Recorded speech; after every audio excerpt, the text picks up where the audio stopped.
Assalamualaikum warahmatullahi wabarakatuh.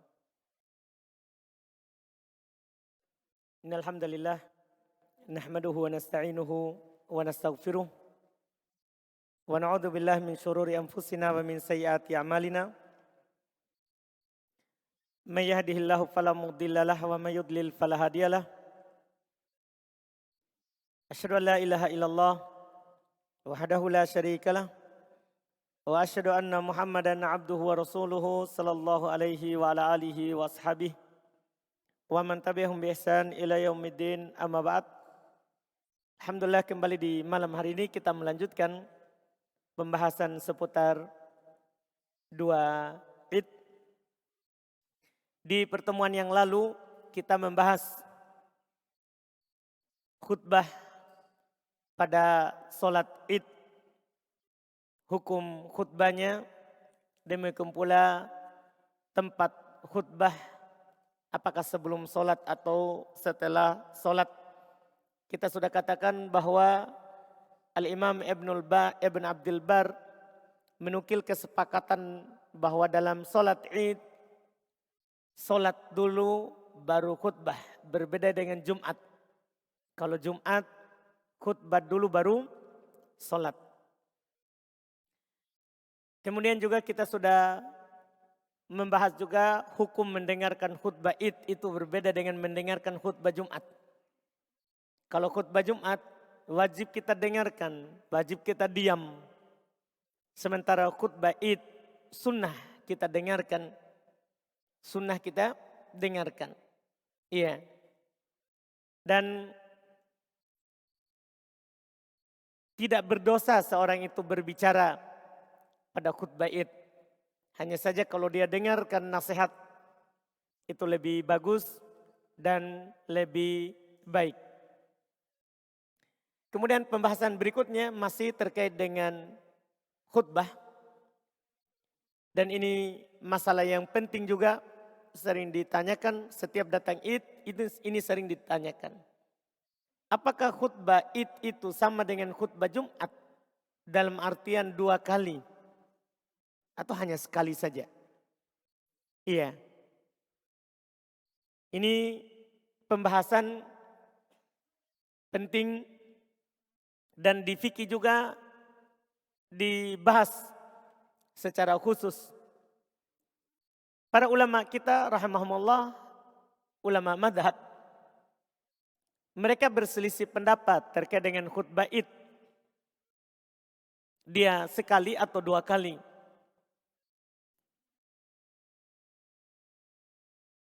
Mayoritas ulama fikih dari kalangan Syafi'iyah dan selainnya, dan sebagaimana juga dikatakan oleh penulis di buku ini, buku yang kita bahas, itu mengatakan bahwa khutbah Id itu sama dengan khutbah Jumat, yaitu dua kali, dipisahkan oleh duduk di antaranya. Mereka berdalil dengan beberapa asar sebenarnya. Ada datang dari Ibnu Abbas, datang dari Sa'ad ibn Abi Waqqas, datang dari Jabir, ya, radhiyallahu taala anhum. Ada juga datang dari mursalnya Ubaidullah ibn Abdullah ibn Utbah, radhiyallahu taala anhum. Semuanya menukil bahwa mereka khutbah Id dua kali. Ini asar dari sahabat. Mereka memisahkan antara khutbah pertama dengan khutbah kedua duduk. Seperti khutbah Jumat. Tapi semua asar penukilan dari mereka itu tidak ada yang sah. Dan memang tidak ada datang dari Nabi SAW dinukil bahwasanya beliau khutbah dua kali. Seperti khutbah Jumat pada Id. Kecuali satu kejadian. Itu pun para ulama tidak menghitungnya dua kali. Itu kejadian yang saya maksud adalah hadits riwayat Imam Al-Bukhari dan Imam Muslim. Beliau berkata dari Jabir bin Abdullah. Kata Jabir, syahidtu ma'an Nabi SAW yaumal Id. Saya pernah menyaksikan Nabi SAW pada hari Id. Fabada abis salati qoblal khutbah. Ini cerita langsung lengkap. Maka Nabi memulai solat sebelum khutbah. Bila adan wala iqamah, tanpa adan, tanpa qomat. Thumma qama muttaki'an ala Bilal. Kemudian beliau berdiri bersandar kepada Bilal. Fa'amara bitaqwallah. Maka beliau memerintahkan untuk bertakwa kepada Allah. Wa hatha ala ta'ati. Beliau mendorong para sahabat waktu itu untuk selalu berada di atas ketaatan kepada Allah. Wa wa'adun nasa. Beliau menasihati para sahabat. Wa dzakkarahum, mengingatkan mereka. Tsumma madha. Ini di sini titik pendalilannya. Setelah itu Nabi SAW berjalan. Hatta atan nisa, mendatangi para perempuan.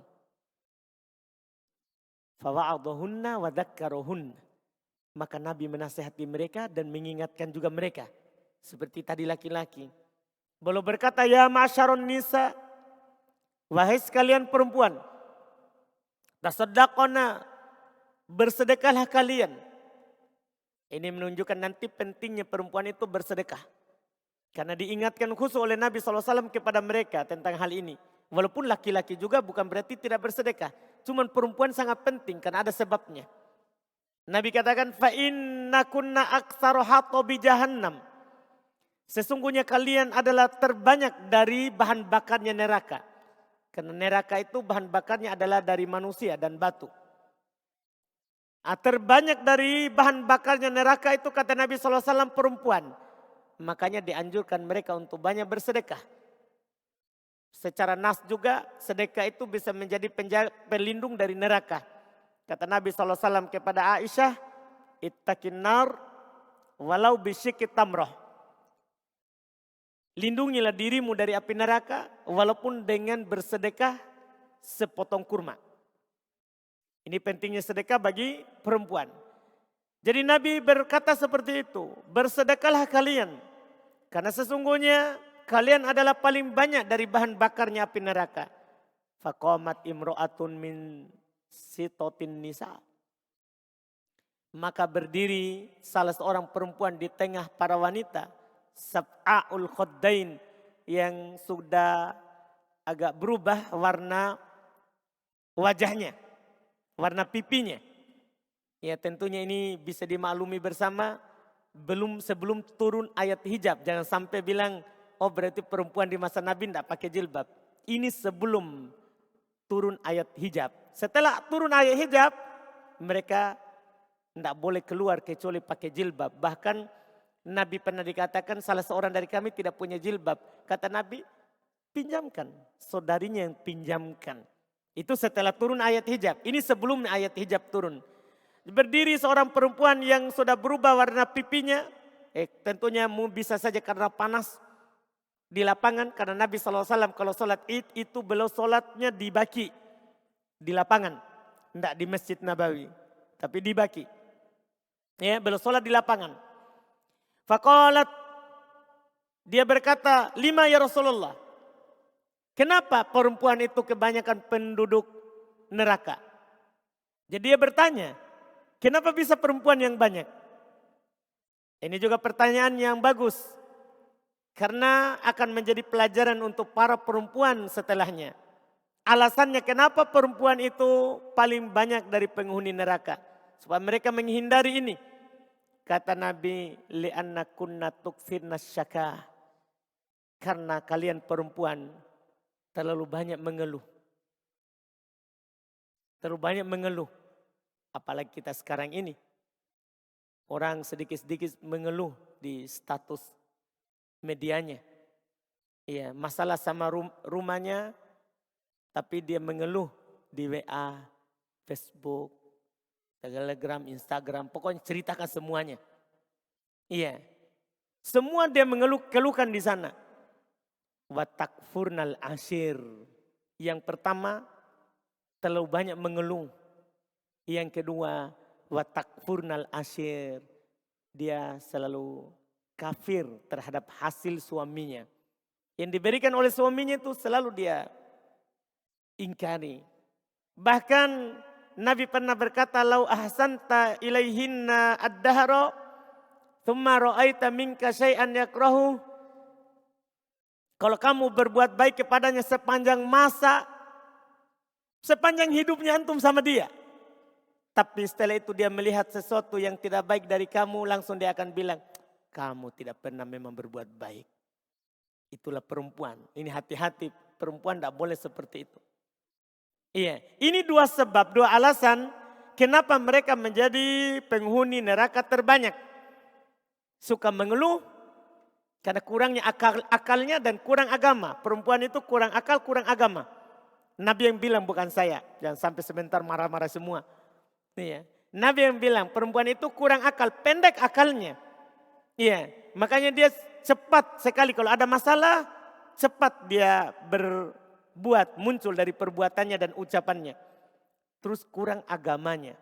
Kurang agamanya, itu perempuan. Iya, sehingga terlalu banyak mengeluh dan mengingkari hasil dari suaminya. Ketika mendengarkan itu, setelah Nabi jawab, "Faja'alna yatasaddaqona." Maka mereka pun mulai bersedekah. Di saat itu pula. Langsung. Tidak tunggu pulang ke rumah. Mulai langsung mereka bersedekah. Min huliyihinna. Dari perhiasan-perhiasan yang mereka pakai. Yulkina fi thawbi Bilal. Mereka lemparkan langsung di pakaiannya Bilal. Ya, langsung dikasih ke Bilal. Min aqritotihinna wa khawatimihinna. Dari kalung-kalung mereka dan cincin-cincin mereka. Hadis ini yang tadi kisah panjang itu dipakai berdalil oleh mereka para ulama bahwa khutbah itu 2 kali. Kan buktinya Nabi khutbah di laki-laki, terus khutbah di perempuan. Paham kan? Ini pendapat pertama dan ini dalilnya. Tidak terlalu nampak dalilnya. Tidak terlalu nampak dalilnya. Kita lihat dulu pendapat yang kedua. Sementara ulama lain berpendapat bahwa khutbah Id itu hanya sekali saja. Khutbah Id itu hanya sekali, bukan 2 kali. Khutbah Id itu hanya sekali, bukan 2 kali. Kenapa bisa? Tidak ada dinukil dari Nabi SAW. Kecuali ini 1 kali tadi. 1 kali tadi dan itu bisa dijawab. Sebentar dijawab. Tidak dinukil dari Nabi SAW. Belum berid. Kapan mulai id? Kan itu pertanyaan dulu. Kapan mulai id? Nabi berid tahun keberapa? Sudah ada ilmunya di pertemuan sebelumnya. Tahun kedua Hijriah. Berarti Nabi berid 9 tahun. Kan hanya 10 tahun di Madinah. Berarti Nabi berid 9 tahun. Kan begitu? Dalam 9 tahun ini, cuman di sini yang dinukil bahwa Nabi khutbah di laki-laki kemudian khutbah di perempuan. Berarti ini ada sebab, bukan sesuatu yang disengaja. Ini ada sebab, bukan sesuatu yang ada tanpa sebab. Nanti akan dijawab. Jadi pertama tidak dinukil dari Nabi SAW secara jelas.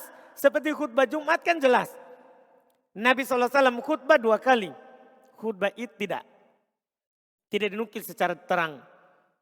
Dan asar periwayatan dari sahabat tidak ada yang sah. Maka asalnya 1 kali, bukan 2 kali. Bukan 2 kali. Itu yang mereka katakan. Karena tidak ada dalil. Adapun tadi hadis dari Nabi SAW. Bahwa beliau khutbah itu karena perempuan tidak mendengarkan khutbah. Karena mereka perempuan di sahabat Nabi SAW. Itu mereka ketika id mereka berpisah dari laki-laki. Berpisah dari laki-laki. Maka ketika mereka tidak mendengarkan khutbah, maka Nabi SAW pergi setelah khutbah di sini, maka belum pergi menasihati para perempuan. Bukan karena 2 kali, tapi ini karena tidak didengar. Nah, sekarang ini tentunya kita zaman diberikan kemudahan bahwa para perempuan dimanapun dia duduk, dia akan mendengarkan itu khutbah. Iya kan? Dengan adanya apa? Pembesar suara, penyambung suara yang membuat mereka dengar. Jadi ilah itu sebab itu telah hilang di masa kita sekarang ini. Sebab itu, maka tinggal satu khutbah. Dan ini pendapat yang kuat insya Allah dipilih oleh Syekh Al-Albani, dipilih juga oleh Syekh Mukbil, dipilih oleh Syekh Mukbil. Bahkan yang dohir dari hadits Nabi SAW bahwasanya beliau di khutbah Id itu hanya sekali saja. Bahkan nampak di kisah tadi itu kan hanya sekali. Nabi khutbah di sahabat berdiri bersandar kepada Bilal satu kali. Adapun yang kedua kali itu kan tidak di tempat yang sama. Kalau seandainya dua kali kan bisa dijawab kan. Seandainya dua kali pasti di situ. Dinukil, duduk dulu baru berdiri. Ini Nabi sudah selesai baru pergi ke perempuan. Baru pergi ke perempuan. Hadis itu malah dalil untuk mengatakan tidak dua kali. Satu kali. Dan ini yang benarnya walaupun kalau ada orang yang berkhutbah dua kali tidak disalahkan karena mereka kiaskan juga dengan khutbah Jumat. Karena mereka kiaskan juga dengan khutbah Jumat. Walaupun kiasnya juga itu bisa dijawab. Kan beda khutbah Jumat kan sebelum sholat. Sementara khutbah Id setelah sholat. Jadi beda tempatnya. Al-muhim kalau ada yang melakukan dua kali. Atau kalau antum turun khutbah di masyarakat yang punya dua kali khutbah. Misalnya madhabnya Syafi'iyah. Tidak apa-apa kita khutbah dua kali. Pisahkan dengan duduk. Seperti khutbah Jumat. Tidak ada masalah. Karena memang ada ihtimal ke situ yang Nabi lakukan.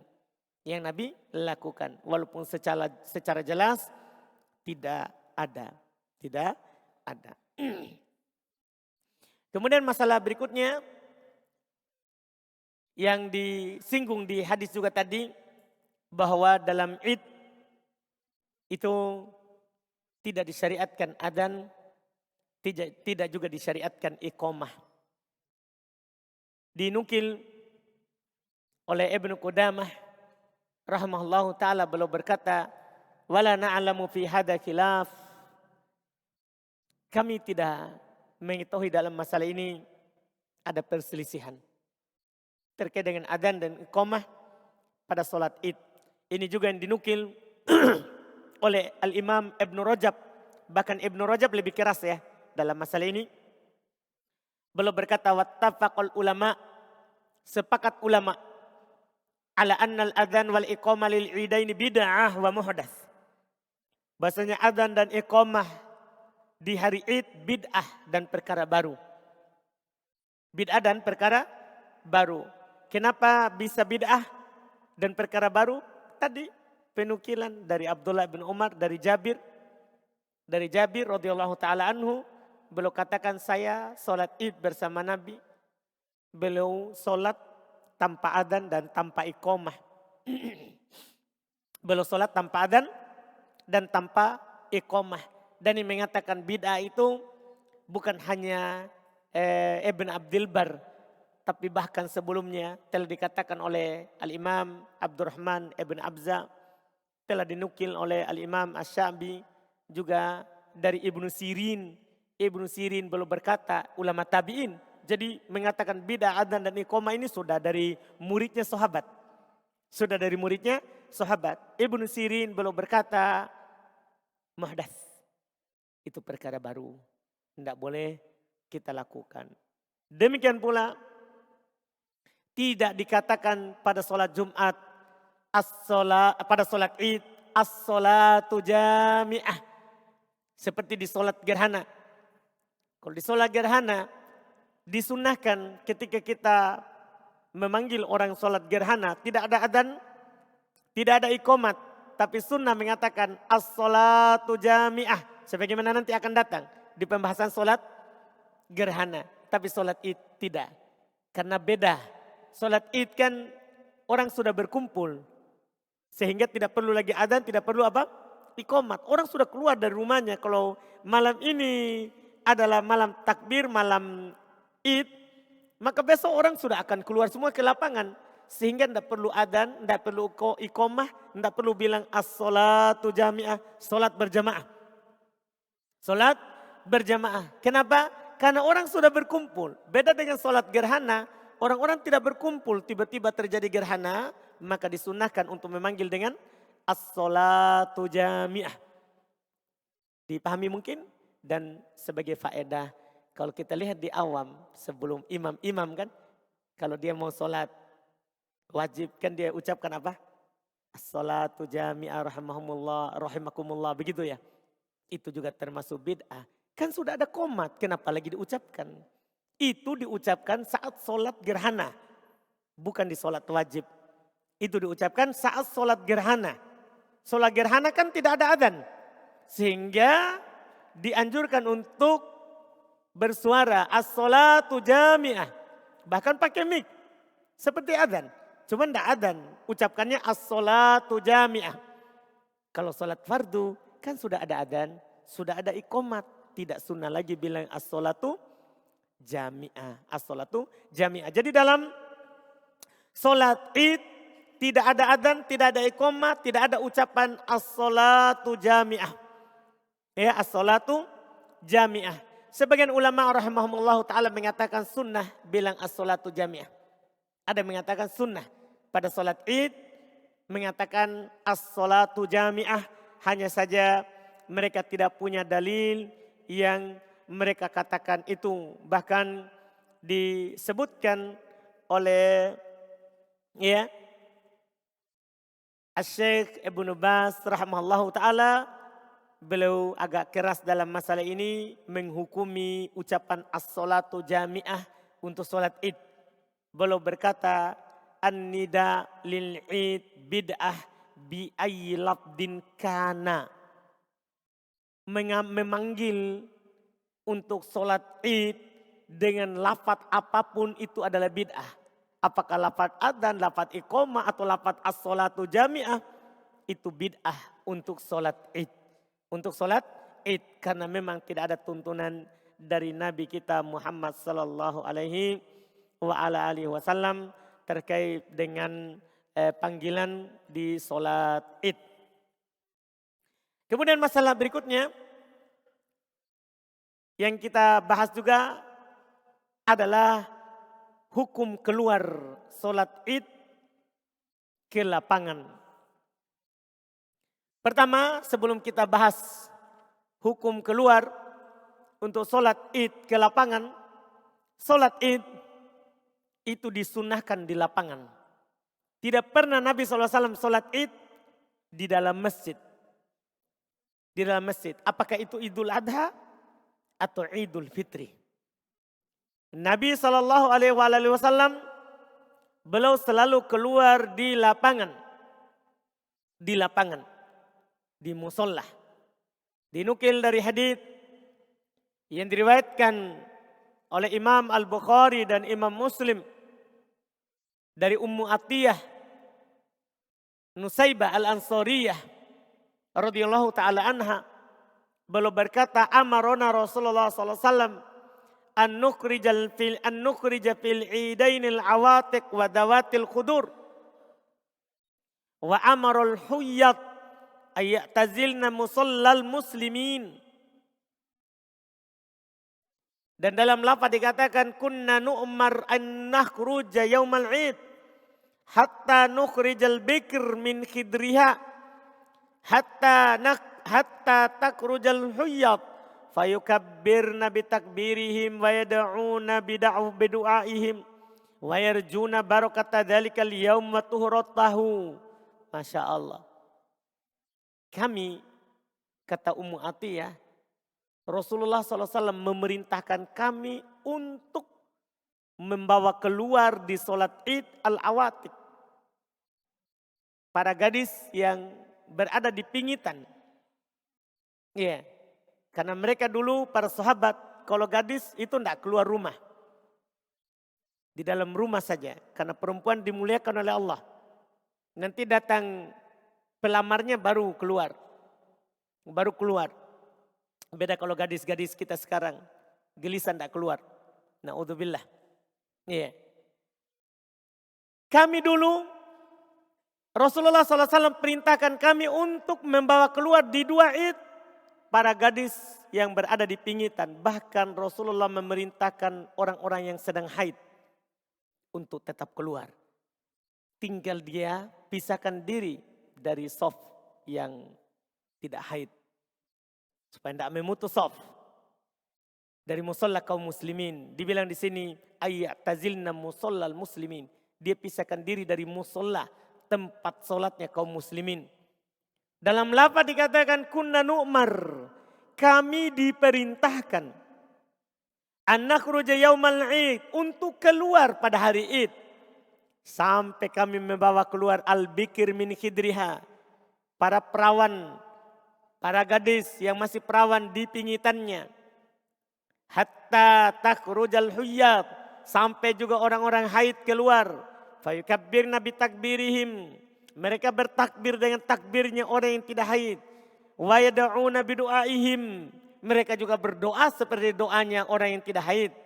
Wa yarjuna barakata dzalikal yaum, mereka mengharapkan keberkahan hari itu, kan ini hari raya. Wa tuhuratahu, dan kesuciannya. Ini kata-katanya kami diperintahkan keluar. Ini menunjukkan bahwa mereka sholat id itu di luar bangunan. Di luar bangunan, tidak di dalam masjid. Kecuali kalau ada udurnya seperti hujan dan yang semisal dengannya. Seperti hujan dan semisal dengannya. Itu baru dibolehkan sholat di luar masjid. Walaupun siapa yang sholat di masjid tanpa udur sah. Sah, tapi sunnahnya ke lapangan. Karena hikmah dari id disyariatkan adalah idhari sya'air Allah. Untuk menampakkan syiar Allah. Makanya disunahkan kalau pergi menempuh sebuah jalan, pulangnya itu jalannya berbeda. Sunnahnya begitu, untuk menampakkan syiar. Untuk menampakkan syiar. Dari sinilah, dari hadis juga tadi yang saya baca, para ulama membahas hukum keluar ke lapangan untuk sholat id. Mayoritas ulama rahimahumullah mengatakan sunnah. Ya, tadi kan disyariatkan keluar. Apa hukumnya? Disyariatkan keluar lapangan. Apa hukumnya? Mayoritas mengatakan sunnah untuk keluar ke lapangan. Dalilnya sangat jelas, tadi hadis kita sudah sebutkan.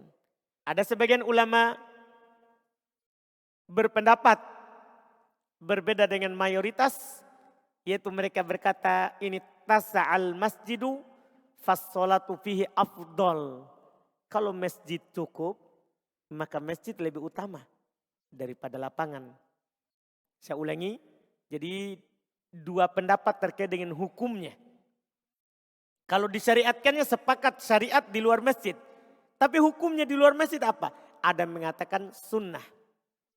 Hukumnya, tidak wajib. Iya, itu pendapat mayoritas ulama. Sebagian ulama mengatakan masjid lebih utama. Antum melihat pendapat ini, berarti dia tidak menafikan sunnahnya. Cuman masjid lebih utama. Ini pendapat Imam Syafi'i. Pendapat yang mengatakan masjid lebih utama kalau luas. Kalau luas. Dipahami ini? Kalau masjidnya sempit, utama di luar. Tapi kalau masjidnya kata mereka ini tasa'al masjidu fassolatu fihi afdol. Kalau masjidnya luas, solatnya lebih utama di masjid. Ini perhatikan, ini pendapat Imam Syafi'i. Dan termasuk juga pengikutnya Imam Syafi'i seperti Al-Imam Syairozi, Al-Imam Al-Mawardi, bahkan jumhur al-Iraqiyin, mayoritas penduduk Irak. Dan ini yang dipilih oleh Al-Imam Al-Hafidh Ibnu Hajar. Kalau Al-Hafidh Ibnu Hajar, beliau dari ulama Syafi'iyah, lebih memilih masjid lebih utama daripada di luar. Masalah syiarnya kan nampak juga saat kita datang ke masjid.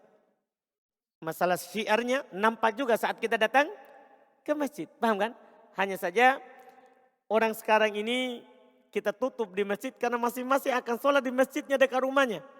Ini sunnahnya masjid besar, masjid luas, masjid umum. yang lebih banyak. Iya, orang ke situ. Maka mereka ini syaratnya, ini koidnya. Jika masjidnya luas, kata Imam Syafi'i, ini dipilih oleh Al-Hafidz Ibnu Hajar, masjid lebih utama. Masjid lebih utama daripada lapangan. Apalagi kalau lapangan itu sulit. Yang ada cuma jalanan. Maka tentunya lebih utama masjid daripada jalan.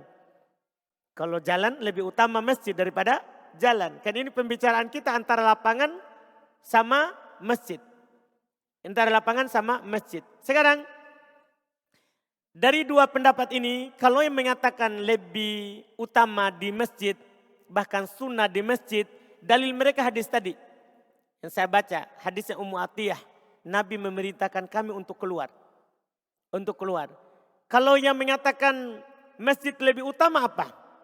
Dalil mereka adalah para imam ya yang ada di Masjid Makkah, Masjid Nabawi, mereka selalu sholat di masjid.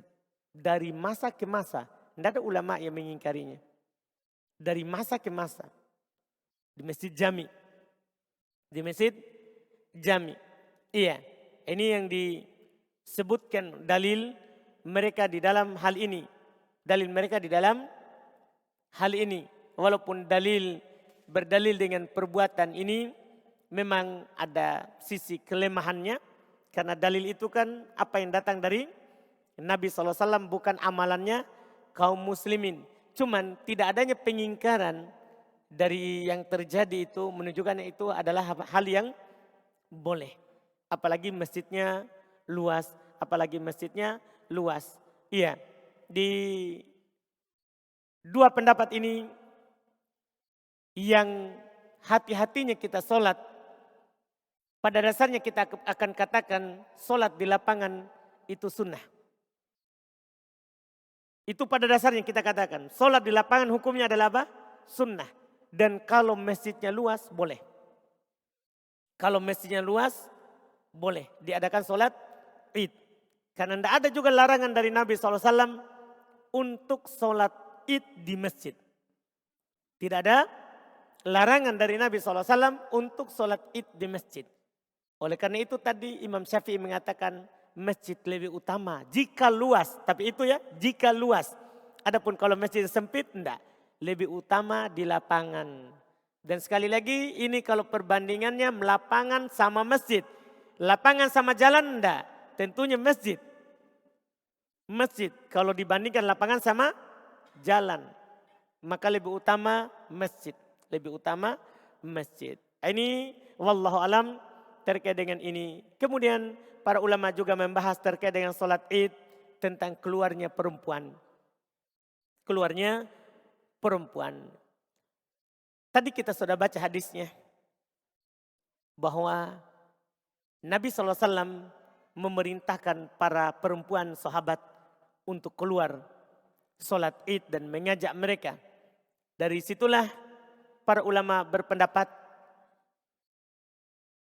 sunnah perempuan itu untuk keluar sholat id. Apakah dia syabah, pemudi, masih gadis, wal ajuz, atau yang sudah tua. Atau yang sudah tua. Bahkan sebagian ulama rahimahumullah mengatakan wajib baginya keluar kalau perempuan di sholat id. Karena Nabi perintahkan. Disebutkan bahkan pendapat yang wajib ini dari Abu Bakar As-Siddiq, juga Ali ibn Abi Thalib, serta juga Ibnu Umar radhiyallahu taala anhu. Mereka berdalil dengan ya apa yang Nabi katakan tadi bahwa kami diperintahkan. Nabi memerintahkan. Asal dalam perintah hukumnya adalah apa? Wajib. Dan ini yang disebutkan oleh Ibnu Taimiyah rahimahullahu taala, beliau berkata wa qad yuqal biwujubiha 'alan nisa. Kadang kita bisa katakan wajib perempuan keluar untuk sholat id karena Nabi perintahkan. Walaupun juga di sana ada ulama yang berpendapat makruh. Ada juga ulama yang berpendapat apa? Makruh, dan ada juga yang berpendapat mubah. Ada juga yang berpendapat mubah. Tapi yang kuat dalam masalah ini, apa yang dipegang oleh ulama yang mengatakan sunnah. Perempuan itu keluar. Karena kalau kita katakan wajib berarti sholat id itu wajib. Sementara sholat id itu hukumnya adalah fardu kifayah. Kalau sudah ada yang melakukannya, gugur dosa dari yang lain. Gugur dosa dari yang lain.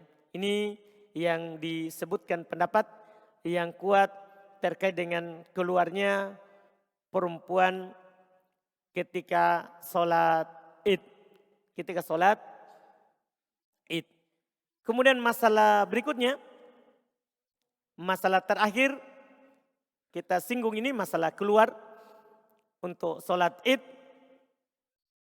Bagaimana kalau ada seorang luput sholat id bersama imam. Dia jalan ke lapangan, ternyata orang sudah selesai sholat, sisa khutbah. Sisa khutbah. Apakah dia sholat? Kalau sudah luput bersama imam? Nah, ini ada dua pendapat. Di kalangan ulama kita, rahimahumullahu ta'ala, ada yang berpendapat bahwa kalau seorang luput sholat id bersama imam, maka dia sholat 2 rakaat. Sama dengan sholat id, sholatnya imam. Dia takbir seperti takbirnya imam. Dia jaharkan bacaannya seperti jaharnya imam. Ini pendapatnya Anas bin Malik. Demikian pula Al-Hasan Al-Basri, Ibnu Sirin, Ikrimah, An-Nakhai, juga Imam Malik, Imam Syafi'i, Imam Al-Bukhari, Ibnu Mundir, dan Imam Ahmad satu riwayat. Artinya boleh dia qadha kalau dia luput sholat id. Ketika dia ke lapangan ternyata orang sudah selesai sholat. Boleh dia sholat 2 rakaat seperti imam tadi.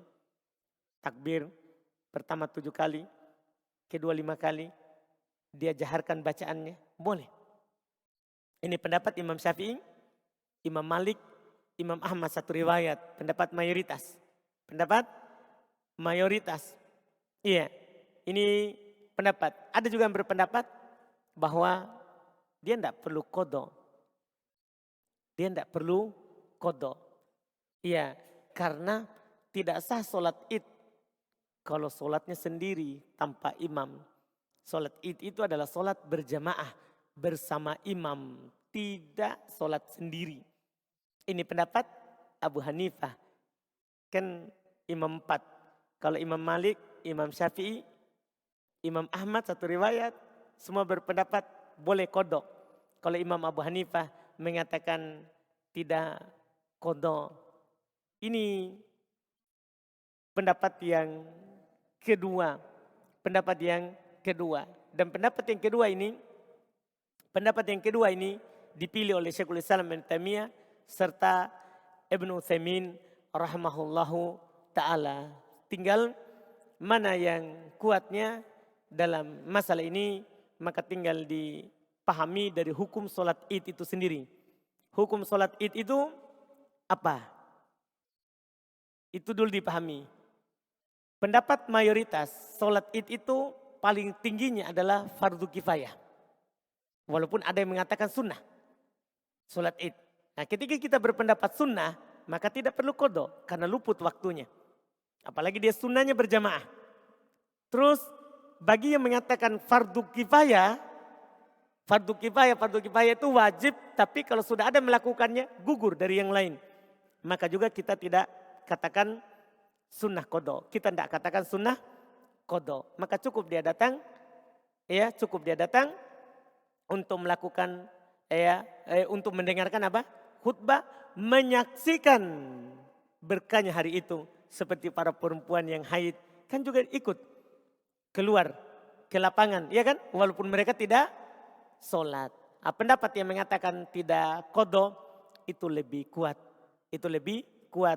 Makanya Syekh Ibnu Utsaimin, sebelumnya Syekhul Islam Ibnu Taimiyah, mereka memilih tidak qadha, tidak perlu qadha sholat id karena sudah luput waktunya. dan juga karena disyariatkan untuk berjamaah. Untuk berjamaah. Ini kita cukupkan sampai di situ dulu terkait dengan Id. Masih ada pembahasan, masih banyak. Masih ada masalah bertakbir pada hari Id. Kita belum bahas, insya Allah sisa 1 kali pertemuan lagi ya. Insya Allah pekan depan kita akan selesaikan seputar Id ini. Sisa pembahasan nanti bertakbir setelah di hari Id. Apa lapat-lapat takbir yang warid yang datang dari para sahabat. Ini yang kita akan bahas insya Allah di pertemuan akan datang dan pertemuan terakhir untuk pembahasan Id. Setelah itu kita akan masuk di pembahasan sholat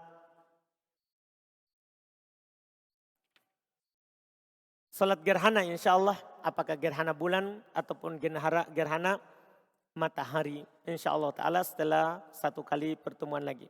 Kita adzan dulu baru kita masuk di tanya jawab. Bismillah, kita masuk di tanya jawab. Sini ada pertanyaan pertama. Kami ingin sewa rumah 2 lantai. Harga 10 juta per tahun. Ada ya 5 juta, 10 juta per tahun ya 2 lantai. Tapi contoh.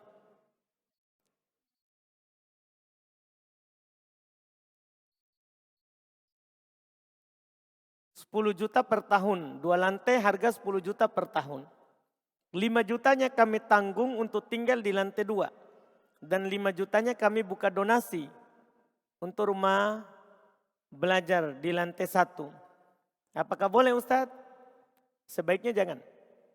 Itu namanya kita sebenarnya mau kontrak rumah ya sambil berenang minum air. Iya. Bisa saja kita karena tidak ada uang, akhirnya kita minta-minta. Halusnya minta atas nama dakwah. Itu menghinakan dakwah. Nanti orang bilang, ini ustaz kah? Mau tinggal rumah 2 lantai, dia pergi minta-minta. Tidak mau, jangan begitu. Itu terlalu merendahkan dakwah.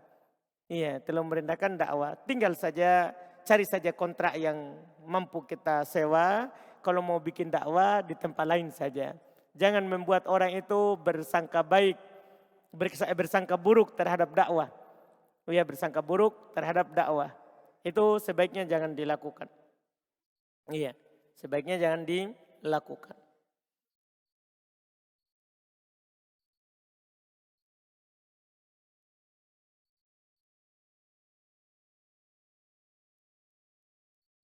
Apa hukum membatalkan puasa sunnah dengan sengaja? Atau karena ada ajakan makan? Puasa sunnah tidak apa-apa dibatalkan karena hukumnya sunnah berpuasa. Maka tidak berdosa kalau dibatalkan. Tidak berdosa jika dibatalkan. Iya, walaupun kalau dia sempurnakan itu lebih bagus, lebih baik. Karena asalnya dia tidak batalkan amalan yang telah dia mulai.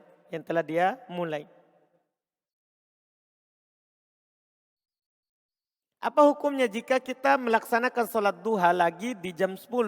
Padahal kita sudah melaksanakan 4 rakaat di jam 7. Tidak ada masalah. Tidak ada masalah, boleh. Kita sholat duha itu di beberapa waktu. Yang penting masih di waktu sholat duha. Waktu sholat duha itu kan dimulai dari syuruk. Terbitnya matahari setinggi tombak. Sampai matahari di atas kepala. Sampai matahari di atas kepala. Di situ boleh kita lakukan. Boleh kita lakukan kapan saja. Dan boleh lebih dari 2 rakaat. Boleh lebih dari 4 rakaat. Boleh. Ketika melaksanakan sholat duha. Adakah tuntunannya setelah akad nikah memegang kepala istri sambil berdoa? Iya. Kan kita baru dapat ya akad nikah itu kan seperti akad jual beli. Akad jual beli. Kalau kita membeli kendaraan, sunnah kita pegang kendaraannya dan berdoa. Berdoa, meminta kebaikannya dan berlindung dari kejelekannya. Sama juga kalau menikah, sunnah dilakukan hal tersebut. Adakah tuntunannya memakaikan cincin pernikahan untuk sang istri saat selesai akad nikah? Tidak ada tuntunan memakaikannya. Ya, yang ada adalah kita serahkan maharnya yang disebut di dalam akad. Kita serahkan maharnya yang disebut di akad.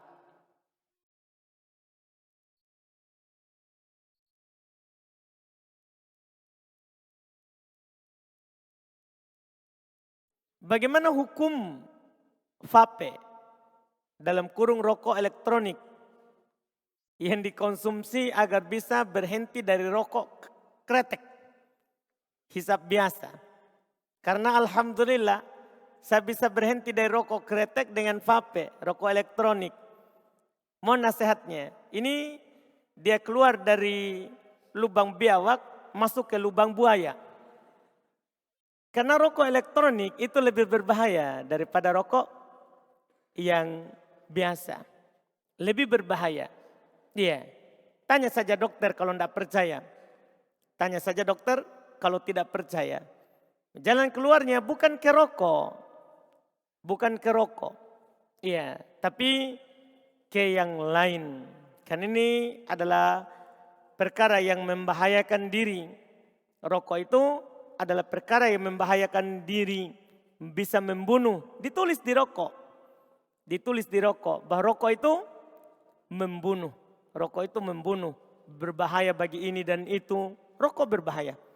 Syariat kita telah mengatakan la doror wala diror. Tidak boleh membahayakan diri sendiri. Tidak boleh membahayakan orang lain. Asapnya itu rokok elektronik lebih berbahaya untuk orang lain daripada rokok biasa. Karena asapnya innalillah, bukan subhanallah. Asapnya innalillah. Iya, kala-kala knalpot. Iya, yang keluar. Ini lebih berbahaya. Iya, jalan keluarnya bukan ke rokok, tapi ke yang lain. Ke yang lain. Dan tidak apa-apa, kata Syekh Ibnu Utsaimin, tidak apa-apa kita bertahap dalam meninggalkannya. Tapi jangan berpindah ke yang lebih berbahaya. Iya, misalnya tadi 5 bungkus, bisa bertahap menjadi beberapa bungkus dalam sehari sampai hilang. Tapi jangan diganti ke yang lebih berbahaya. Jangan diganti ke yang lebih berbahaya. Kan itu akan lebih membahayakan. La doror wala diror. Tidak boleh membahayakan diri sendiri. Tidak boleh membahayakan orang lain. Apalagi merokok itu termasuk membuang-buang harta pada perkara yang tidak bermanfaat. Ini harus ditahu oleh semua orang yang merokok. Merokok itu membuang-buang harta. Dan harta itu nanti kita akan ditanyakan di hari kiamat. Karena yang ditanyakan kepada kita nanti di hari kiamat adalah bukan hanya amalan. Tapi umur, harta itu ditanya. Itu ditanya. Kata Nabi SAW, ya ini nasihat bagi yang bertanya dan semuanya. Yang merokok, Nabi SAW bersabda, la tazulu qadama abdin hatta yus'al an umrihi fima afnah wa an syababihi fima ablah wa an malihi min aina iktasaba wa fima anfaqah wa an ilmihi fima amila bih. Tidak akan bergeser kaki seorang hamba nanti pada hari kiamat sampai dia ditanya tentang umurnya, di mana dia habiskan, masa mudanya, di mana dia usangkan, hartanya, di mana dia dapatkan, dan di mana dia belanjakan. Ini yang menjadi poin kita. Kita akan ditanya nanti, harta kita di mana kita dapat. Alhamdulillah kalau dari yang halal. Tapi kita juga ditanya, di mana kita belanjakan. Apakah kita tidak malu ketika ditanya, kamu habiskan uangmu di mana? Oh di rokok vape. Kan sangat memalukan. Apalagi itu kita ditanya, semua orang menyaksikan. Karena kita akan dipanggil oleh Allah Subhanahu wa taala dalam keadaan semua makhluk melihat. Semua makhluk melihat. Disitulah kehinaan.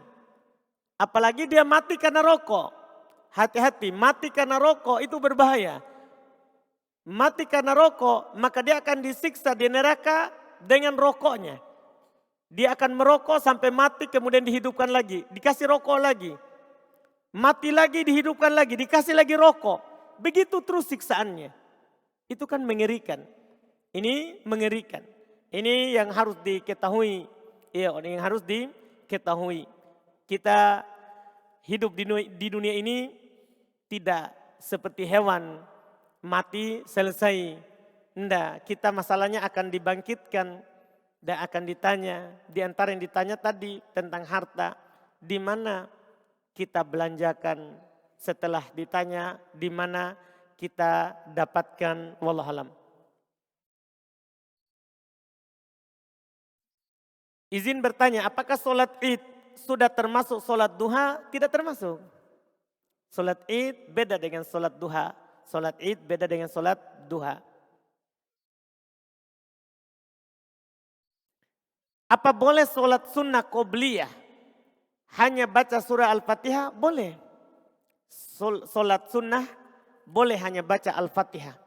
Boleh hanya baca Al-Fatihah.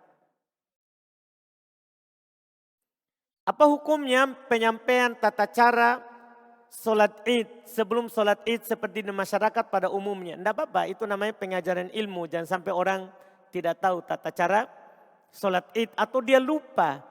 Karena ini dilakukan hanya 2 kali dalam setahun. Ya, dilakukan hanya 2 kali dalam setahun. Maka diingatkan orang di situ, tidak ada masalah untuk mengajarkan ilmu. Kemudian berikutnya, saya seorang akhwat. Saat nanti acara walimah, qadarullah saya akan berpakaian adat. Karena keinginan keluarga yang tidak sepaham dengan saya. Apakah saat saya duduk walimah, saya boleh menjamak sholat saya? Dikarenakan pakaian adat susah untuk dilepas pakaian. Boleh. Boleh, kan itu dilakukan hanya sekali-sekali saja saat disibukkan. Kan Nabi SAW, kayak kata Ibnu Abbas radhiyallahu ta'ala anhuma, jama'na sholata min ghairi matorin wala khaufin. Kami pernah menjamak sholat tanpa hujan, tanpa rasa takut. Artinya boleh menjamak sholat tanpa hujan, tanpa rasa takut sekali-sekali. Jadi kita berwudu sebelum pakai pakaian itu. Dan kalau kita berat untuk membukanya lagi, maka boleh saat datang duhur, kita sholat duhur 4 rakaat, kemudian asar 4 rakaat. Boleh sekali-sekali. Boleh sekali hal tersebut. Wallahualam.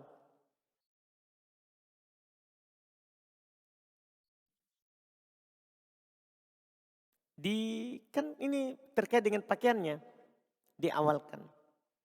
Nah, di sini tadi seorang akhwat. Ini seorang ikhwah kayaknya. Ustadz, bagaimana sikap saya? Ada seorang ikhwan. Oh, berarti akhwat tapi bertanya tentang seorang ikhwan yang ingin serius dengan saya. Tapi beliau berkata, semoga Allah memudahkan saya untuk datang. Untuk mewujudkan niat baiknya menikahi saya. Dikarenakan beliau masih ada pekerjaan di luar kota. Dan beliau belum tahu kapan untuk bisa datang. Iya. Jadi maksudnya apa ini? Iya. Sikapnya bersabar saja. Iya, sikapnya bersabar saja. Dan iya, hindari berhubungan apakah telepon atau chat sebelum menikah. Kan itu akan membuka pintunya syaitan, fitnah. Sabar saja, kalau itu memang jodoh, maka pasti dia akan datang. Jangan di luar kota, di luar negeri pun akan datang. Kalau jodoh kita adalah orang Saudi, akan datang ke Makassar. Kalau sudah tertulis, jangan luar kota, luar negeri pun akan datang. Luar negeri pun akan datang. Sabar saja, mohon yang terbaik kepada Allah Subhanahu wa taala.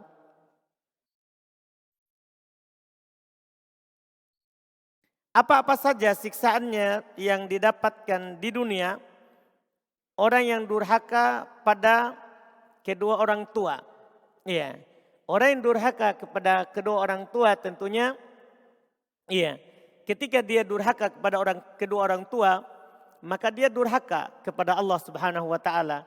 Karena perintah untuk taat kepada orang tua itu adalah perintah Allah. Nah, ketika kita durhaka kepada Allah, maka banyak hal yang kita akan dapatkan. Yang jelas Di antaranya adalah yang Allah Subhanahu wa taala katakan secara umum, wa may yushaqiqir rasula, bisa dimasukkan ke sini juga, wa may yushaqiqir rasula min ba'di ma tabayyana lahul huda wa yattabi' ghayra sabilil mu'minin nuwallihi ma tawalla. Ini di dunia. Iya, ini di dunia. Siapa yang durhaka kepada Rasul, ini kan dibawa oleh Rasul penyampaian Quran dan hadits. Setelah jelas kepadanya petunjuk, mengikuti jalan selainnya orang-orang beriman, jalannya orang beriman tidak seperti itu, tapi dia selisihi. Maka kami akan biarkan dia di mana dia mau. Tidak dipedulikan oleh Allah. Ini tentunya adalah sesuatu yang sangat membahayakan bagi seorang hamba ketika Allah tidak mempedulikannya lagi. Ketika Allah tidak mempedulikannya lagi. Ini di dunia. Demikian pula yang dikatakan oleh Nabi SAW dalam banyak hadis, banyak kesempatan terkait dengan orang-orang yang durhaka kepada kedua orang tuanya atau kepada salah satunya saja. Yang jelas, man darallahu alaih. Siapa yang berbuat doror kepada orang lain, Allah akan membuat doror kepadanya. Siapa yang menyusahkan yang lain, maka Allah akan menyusahkannya. Siapa yang menyusahkan orang tuanya, maka Allah akan menyusahkan orang itu. Ini ya hal-hal yang umum yang dikatakan oleh Nabi Muhammad sallallahu alaihi wasallam.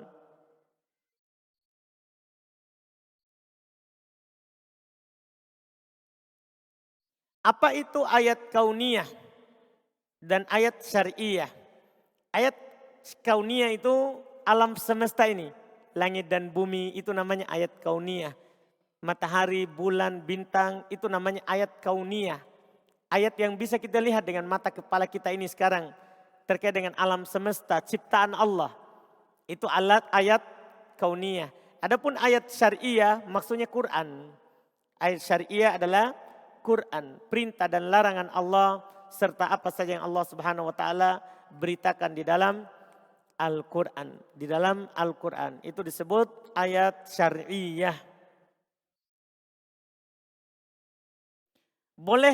Bolehkah membayar kafarah, memberi makan orang miskin itu dengan cara dicicil? Seperti satu hari satu orang miskin yang diberi makan karena kesanggupannya cuma seperti itu. Boleh. Boleh, tidak harus satu kali diberi. Boleh dicicil.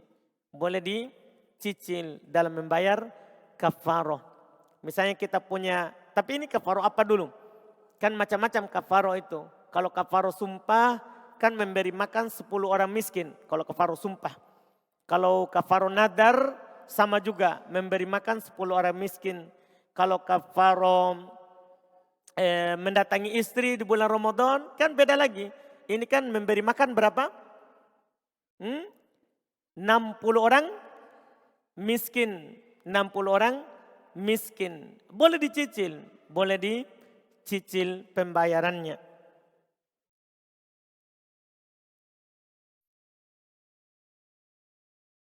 Bolehkah kita meniatkan atau mewakili mengingatkan orang tua kita saat membaca dzikir pagi petang agar mereka terjaga juga karena qadarullah mereka masih awam dan jauh dari hidayah. Meniatkan atau mewakili? Tidak. Dia harus ucapkan sendiri. Ia tidak bisa diwakilkan kalau masih hidup. Kalau masih hidup. Kita nasihatkan saja bahwa dzikir pagi petang dijaga supaya kita dijaga oleh Allah Subhanahu wa taala. Apakah dengan menjual perhiasan emas untuk membantu kebutuhan keluarga atau rumah tangga masuk dalam hukum bersedekah bagi wanita? Ya, masuk. Selama dia membantu keluarganya itu masuk juga bersedekah. Ya kan Nabi SAW katakan hatta ma taj'alu fi fimro'atik sedekah. Apa yang kamu jadikan, suapkan di mulut istrimu sedekah. Adalah sedekah. Semua nilainya sedekah kalau kita niatkan kepada Allah Subhanahu wa taala.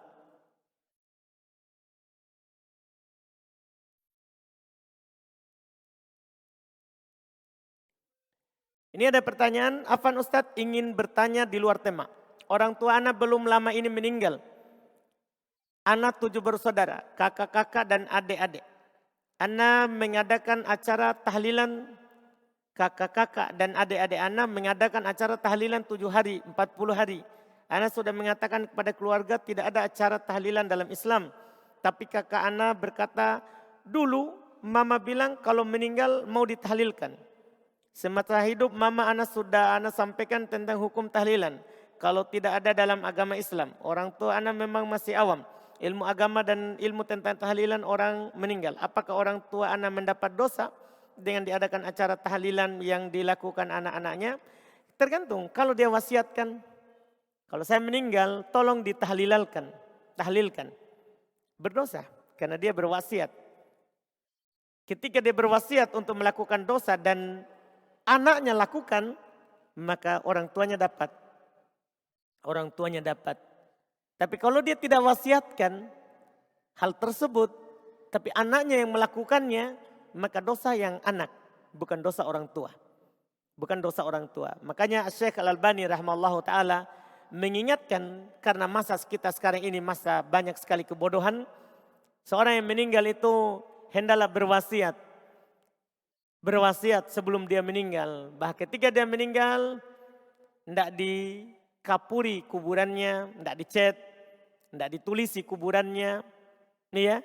Terus tidak ditahlilkan, itu diwasiatkan. Sebagaimana dari dulu para sahabat sudah berwasiat. Kalau saya meninggal, letakkan di lahatnya itu adalah batu-batu saja. Berwasiat seperti Rasulullah SAW. Itu dari dulu yang belum ada saja pelanggaran mereka sudah berwasiat sahabat. Apalagi di masa-masa kita sekarang ini sangat perlu ya seorang itu berwasiat. Seorang itu berwasiat kalau dia tahu keluarganya awam. Kalau dia tahu keluarganya awam. Air madi kan najis. Apabila tertelan oleh pasangan. Apakah itu termasuk tidak dibolehkan? Dan bagaimana dengan air mani? Apa hukumnya sama? Ini masalahnya. Jangan dulu tanya air madi, air mani. Tanya dulu, apa hukum mengisap? Atau apa bahasanya itu? Apa? Siapa yang tahu bahasanya ini? Kita kan gini, kita bertanya, apa hukum menelan air mani, apa hukum menelan air madi? Sekarang, apa dulu hukum memasukkan kelaminnya suami ke mulut istri? Itu dulu pertanyaan yang penting daripada yang ini. Iya kan? Apa hukumnya itu? Kan seperti itu dulu yang ditanya. Iya, disebutkan oleh para ulama hukumnya haram. Memasukkannya di situ dengan beberapa alasan. Itu pertama, kebiasaannya orang kafir, wanita kafir, laki-laki kafir. Orang yang seperti itu disebutkan itu karena pengaruh dari tontonan yang dia nonton. Dia muslimah, suaminya muslim tapi nonton kegiatannya orang kafir.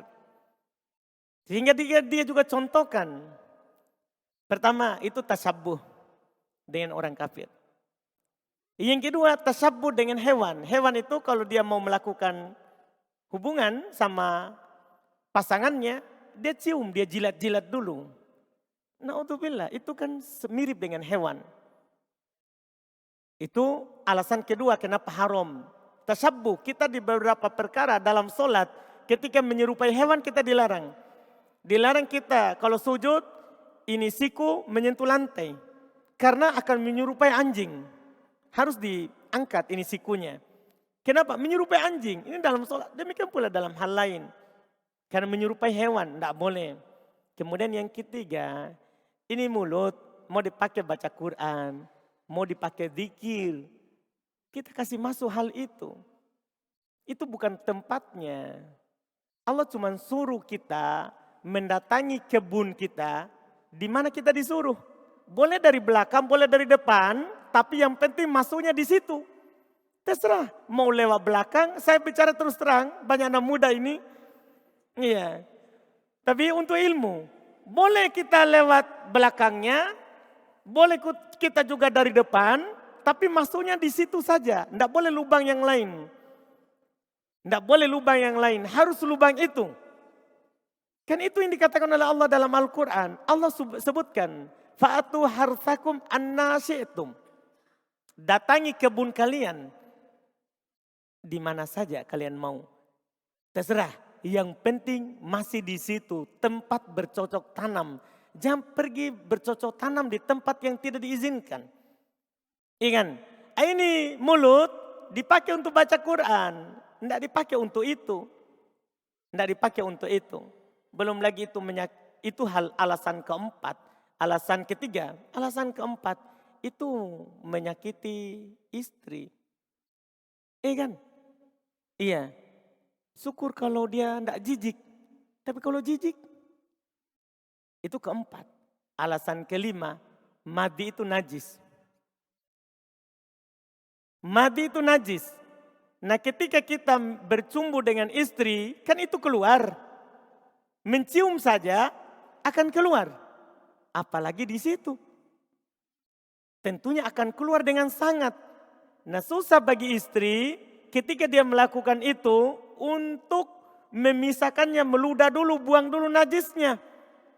Baru lanjut lagi. Kan susah, antum tidak nikmat jadinya. Makanya supaya tidak keluar najisnya di situ, jangan dilakukan. Karena akan menelan najis. Menelan najis haram. Melakukan sesuatu yang mengantar ke haram, haram. Jadi haram karena wasilah ke haram. Haram karena wasilah ke haram. Itu hal yang ketiga. Itu hal yang keberapa itu? Kelima. Dan itu sudah cukup mengatakan haram. Untuk mengatakan haram hal tersebut. Tidak boleh. Baru setelah itu kita bertanya, apa hukum menelan madi? Haram, najis. Iya. Najis. Iya. Bagaimana dengan mani? Iya, mani memang tidak najis. Berdasarkan pendapat mayoritas. Mani tidak najis. Karena Nabi SAW pernah kena mani pakaiannya. Dan Aisyah hanya mengkeriknya. Tidak dicuci. Tidak dicuci. Dan Nabi pakai solat. Nabi pakai solat. Ini menunjukkan mani tidak najis. Hanya saja. Ini anggaplah mani tidak najis. Apakah dia akan pastikan bahwa yang langsung keluar adalah mani saja tanpa ada madi. Nah mani ini tidak akan keluar sebelum ada madi sebelumnya. Ini yang jelas masalah ini tidak boleh dilakukan oleh muslimah. Iya, sangat aneh kalau ada yang mengatakan boleh. Sangat aneh kalau ada yang mengatakan apa? Boleh. Ini dilakukan. Karena ini masalahnya besar. Iya. Tidak adakah yang lain yang bisa dilakukan supaya nikmat? Haruskah di situ dikasih masuk? Iya.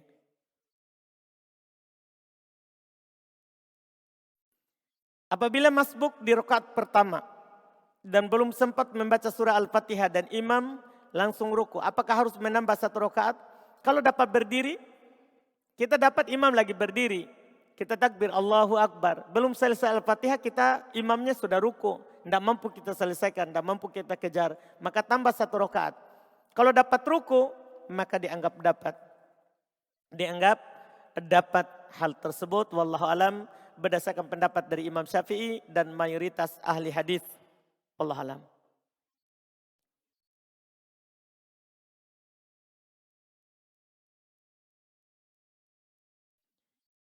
Di sini ada katanya, tadi dikatakan bahwa ucapan as-salatu jami'ah adalah bid'ah. Namun ada ulama dulu yang mengatakan hal itu adalah sunnah. Apakah itu bertoleransi terhadap adat?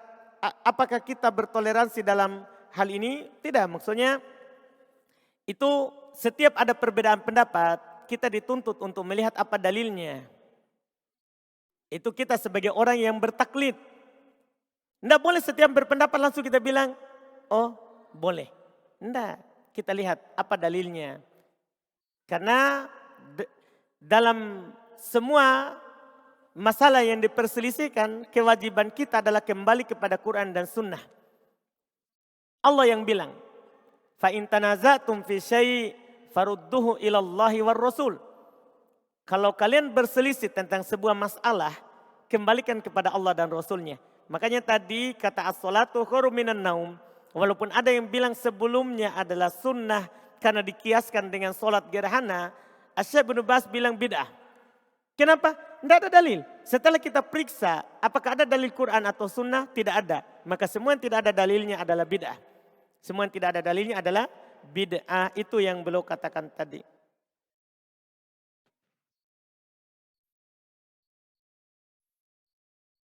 Apa hukum pindah domisili atau kewarganegaraan ke negara yang mayoritas non-muslim? Tidak boleh. Yang wajib bagi kita adalah sebaliknya. Yang wajib bagi kita adalah sebaliknya. Kalau kita berada di negara non-muslim, wajib kita pindah ke muslim.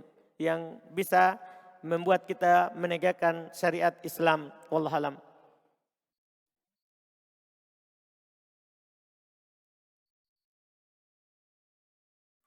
Saya biasa melihat orang-orang membaca surah Al-Kahfi pada malam Jumat dan di hari Jumat. Apa ada perbedaan dari sisi keutamaan? Ada dua riwayat dalam hal ini. Ada membaca, ada dalil yang mengatakan siapa yang membaca di malam Jumat, ada juga membaca hari Jumat. Ada yang membaca malam Jumat, ada yang membaca hari Jumat. Iya.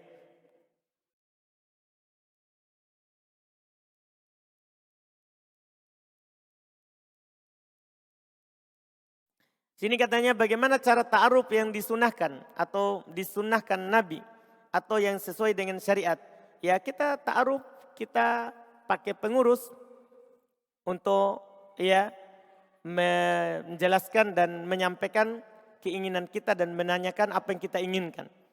Ya seperti Nabi yang Nabi lakukan ketika belum mau menikahi Maimunah, maka beliau kirim Abu Rafi yang menjadi pengurusnya.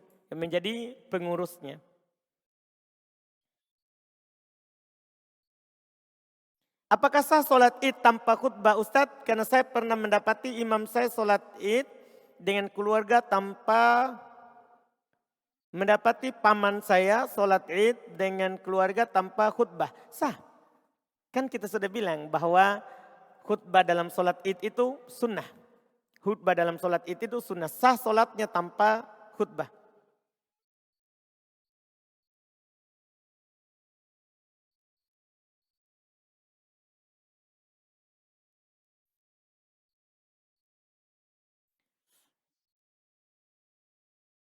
Di sini ada pertanyaan katanya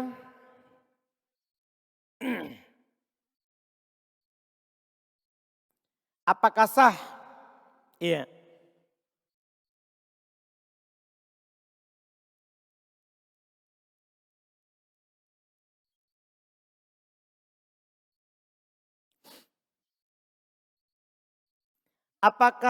Bagaimana status pernikahan laki-laki muslim dan wanita Nasrani? Apakah sah? Karena ada yang berkata dibolehkan menikahi wanita ahlul kitab. Iya memang ada dalilnya dari Al-Quran. Boleh seorang muslim menikahi wanita ahlul kitab. Allah Subhanahu wa taala katakan di dalam Al-Qur'an, "Al-yauma uhilla lakumut thayyibat." Pada hari ini saya halalkan kepada kalian yang baik-baik. Wa ta'amul ladzina utul kitaba hillul lakum. Makanannya orang-orang yang diberikan Alkitab halal untuk kalian. Wa ta'amukum hillul lahum. Dan makanan kalian halal untuk kalian. Makanan kalian halal untuk mereka.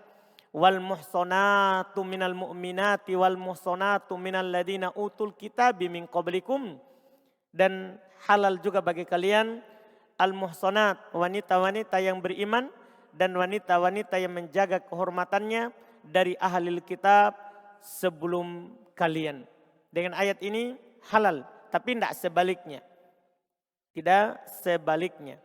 Maksudnya ini yang dihalalkan. Sah pernikahannya, kalau dikatakan sah, wallahualam berdasarkan ayat tadi yang kita sebutkan, yang disebutkan. Sini ada berikutnya, jika lagi tidak enak hati kepada suami, saya banyak diam walaupun ditanya atau diajak bicara, saya tetap diam. Apakah saya berdosa?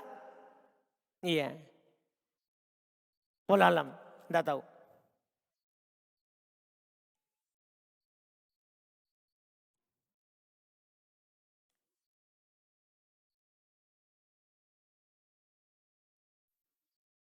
Apakah waktu mustajabah dalam berdoa sebelum salam hanya berlaku pada sholat wajib saja atau berlaku sholat lain? Semuanya, umum. Umum, tidak ada pengkhususan sholat wajib. Tidak ada pengkhususan sholat wajib.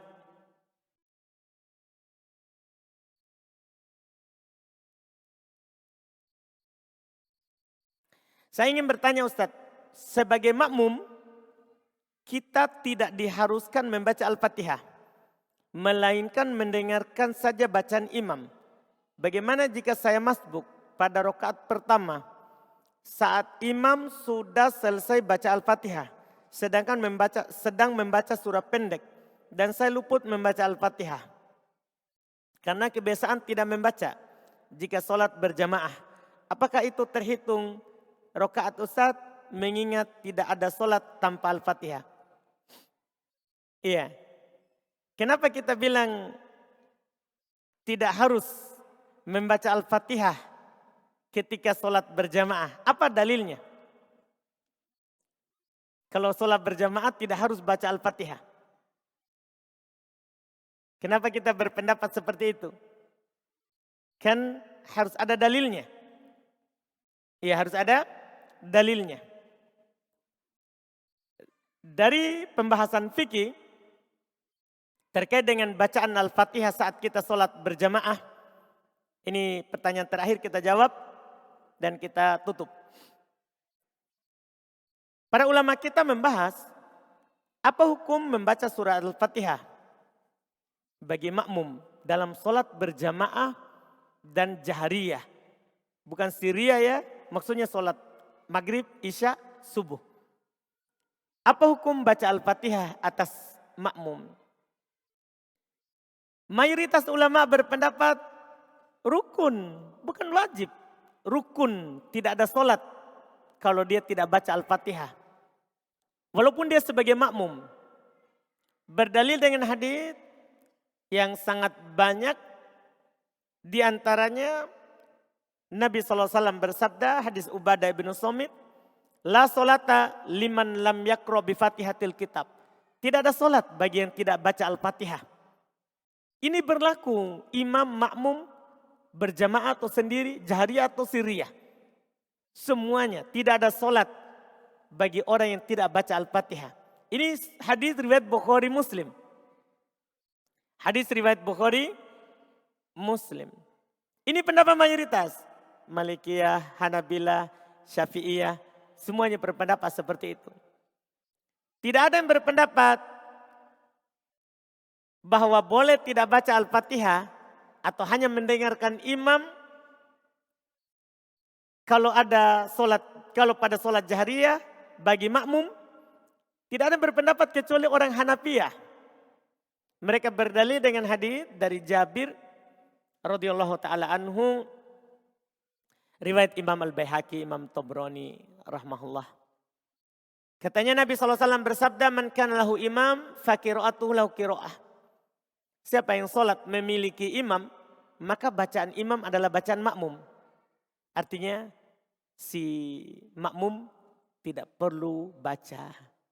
Ini hadis riwayat Imam Tabrani, riwayat Imam Al-Baihaqi, tapi didoibkan oleh ulama seluruh madhab kecuali Hanafiyah. Ini hadis didoibkan oleh Al-Imam Al-Baihaqi sendiri yang meriwayatkan, didoibkan oleh Al-Imam At-Tabrani. Al-Baihaqi madhabnya Syafi'iyah. Didoibkan oleh Al-Hafidh Ibnu Hajar, Syafi'iyah. Didoibkan oleh Al-Imam Nawawi, Syafi'iyah rahimahullah. Didoibkan oleh Al-Imam Ibnu Katsir, beliau Syafi'iyah juga. Didoibkan oleh Ibnu Qudamah dari ulama Hambaliyah. Didoibkan oleh Ibnu Taimiyah, Hambaliyah juga. Dia didoibkan oleh Al-Imam Ibn Abdil Bar dalam madhab Malikiyah. Dalam madhab Malikiyah. Didoibkan oleh Ibn Rushdin, didoibkan oleh Ibn Mudir. Semua mendoibkan ini hadis. Semua mendoibkan. Oleh karena itu hadis ini tidak bisa naik. Karena memang penyakitnya siapa? Penyakitnya adalah Abu Hanifah sendiri. Abu Hanifah secara hadis doib. Tidak diterima. Tidak diterima. Ini hadis doib bimarroh. Doib sekali. Doib sekali. Tidak bisa dipakai.